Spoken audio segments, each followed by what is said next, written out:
আপনারা এখন যে গেটটি দেখতে পাচ্ছেন, এটি কিন্তু ঝিনাইদহ জেলার বারোবাজারে অবস্থিত সেই গাজী কালু চম্পাবতীর মাজার। যে বাজারটির অনেক ইতিহাস আছে, যে ইতিহাস অনেকেই জানে না, অনেকের কাছেই অজানা।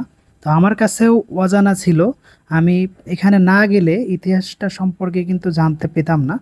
তো ঝিনাইদহ অঞ্চলে গাজী কালু ও চম্পাবতীর সম্পর্কে নানা ধরনের গল্প কিন্তু প্রচলিত আছে। এমনকি পুঁথি পুস্তকেও এমন গল্প আছে যে বৈরাট নগরের শাহ সেকেন্দারের পুত্র এই গাজী ছিলেন।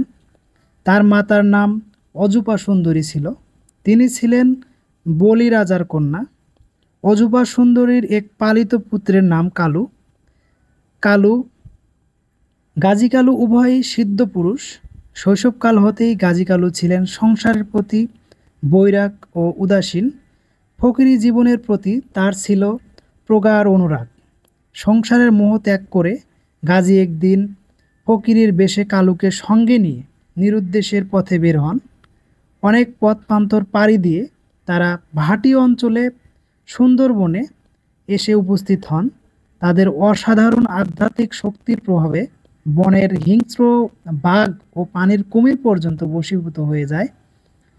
ছাপাইনগরে শ্রীরাম রাজার দেশে কোনো মুসলিম বাসিন্দা না থাকায় গাজী তথা ইসলাম ধর্ম শুরু করেন। বারোবাজারের সন্নিকটে হাসিলবাগে শ্রীরাম তাঁতি গাজীর অনুগ্রহ ধনী হয়ে যান। এখানে তিনি জামাল গোদা নামক এক ব্যক্তির গোদরোগে আরোগ্য করে বিশেষ খ্যাতি অর্জন করেন। গাজীর প্রচেষ্টায় বারোবাজারের বহু হিন্দু ও বৌদ্ধ মুসলমান ধর্মগ্রহণ করেন। তিনি ছাপাইনগরে একটি মসজিদ প্রতিষ্ঠা করেন। এই ছাপাইনগর বারোবাজারের এক অংশ। গাজী কালু ইসলামের বিজয় পতাকা উড্ডয়ন করেছেন তদানীন্তন দক্ষিণ বাংলায়। তাদের স্মৃতি বুকে ধারণ করে আজও নিথর হয়ে আছে বারোবাজার। অতঃপর এই গাজী কালুর মাজার সম্পর্কে কিন্তু অনেক ইতিহাস আছে, যে ইতিহাসগুলো অনেকেই জানে না। তো আমিও জানতাম না। আসলে ইতিহাসগুলোর ভিত্তি কি আমি জানি না, আসলে এই ইতিহাসগুলো সঠিক কিনা এটাও কিন্তু আমি জানি না। তো আপনাদের এর সম্পর্কে বিস্তারিত জানতে হলে অবশ্যই কিন্তু সঠিক ইতিহাসটা জানতে হবে। তো আমি আপনাদের যে কথাগুলো বললাম এগুলো কিন্তু গুগলে সার্চ দিয়ে পেয়েছি।